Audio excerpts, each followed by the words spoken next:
እግዚአብሔር ፍቅር ነው። ከኔ ተማሩ አለ።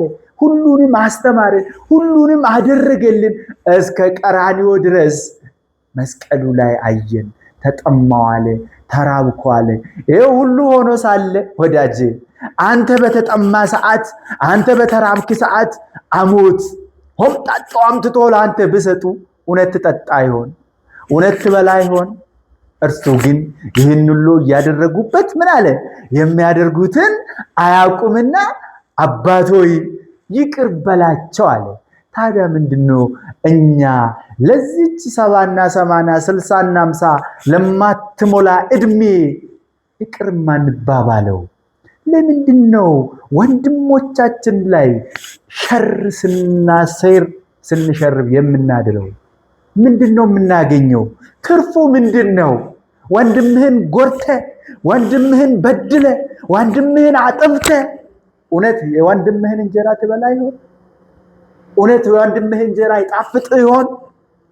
እውነት አንተ የወንድምህን ልብስ ወስደ፣ የወንድምህን ብር ወስደ፣ የወንድምህን ስራ ቀምተ፣ የወንድምህን ብር ሀብት ቀምተ የእውነት ትበላ ይሆን? ትኖርበት ይሆን? ትተኛበት ይሆን? እውነት በጤና ትኖርበት ይሆን? እንቅልፍህ ይሆን? እንቅልፍ ታገኝ ይሆን? ታዲያ ለምን ሆነ? ፍቅር ነው አለ።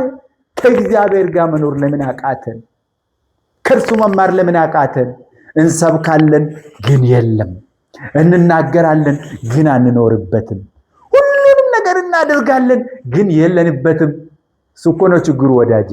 አሁን ችግሩ የሆነው እኮ እሱ ነው፣ ሌላ ነገር አይደለም ወዳጄ። ይሄው ችግር የሆነብን። ስለዚህ በዚህ ዘመንማ እንደምታውቁት ዝም ስትሉ ፈሪ፣ አቤት ስትሉ እሺ ስትሉ ሞኛ ሞኝ ጅሎች ትባላላችሁ።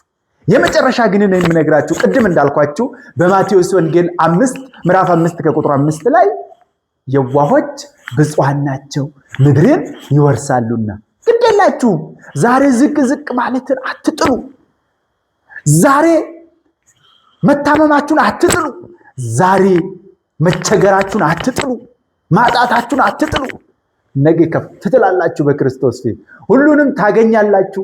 የኛ አባት ሁሉ በእጁ ሁሉ በደጁ ስለሆነ ሁሉን እናገኛለን። በክርስቶስ ፊት አንድ ቀን በደስታ በክብር እንቆማለን።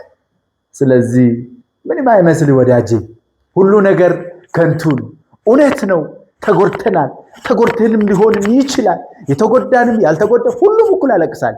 ግን ደግሞ እግዚአብሔር ሁሉንም ነገር በፍቅር እንዲጨርሰው ይፈልጋል። ስለዚህ የዋህ ደግ ቸር በጎ አድራጊ እምነት ያለን ፍቅር ያለን ሰላም ያለን ትዕግስት ያለን ሰዎች መሆን ያስፈልጋል። ጠላቶቻችን ይጥራሉ፣ እኛ ግን እንጥላቸዋለን። ጠላቶቻችን የኛ የሆኑትን ነገሮች በሙሉ መቀማት ይፈልጋሉ። እኛ ሰላም ስላለን፣ እኛ በሰላም ስለሰራን፣ እኛ በሰላም ስላለማን፣ እኛ በሰላም ስለበላ፣ እኛ በሰላም ጠጥተን በሰላም ስለጠጣን፣ እኛ በሰላም ወጥተን ስለገባን ይቀኑብናል። ድሮስ ላይ ቀኑብን ነው፣ ይቀኑብናል። አዎ እንቅልፍ አይዛቸው፣ እንዴት አድርጌ ላጥፋቸው ይላል። አሁን እኛም እንቅልፍ አይዘው። ጠላታችን ይሄ ነዋ። ዲያብሎስ እኮ ነው የሚያስቸግረው። ከቻልን እንጸልይለት፣ እናልቅስለት፣ ወደ እግዚአብሔር እንዲመለስ፣ እግዚአብሔር ከእርሱ ጋር እንዲሆን፣ ሰላም እንዲሰጠው እንጸልይለት። ይሄ ከሰይጣን ምኑ ተናነሰ? ከዲያብሎስ ምኑስ ተለየ? ሰው የሚጠላ ተኝቶ ስለ ሰው ሲያስብ የሚያድር። አዎ አንዳንዴ ውሸት ሲበዛ እውነትን ያሸነፈ ይመስላል። ወዳጅ እውነት ነች፣ አትበጠስም።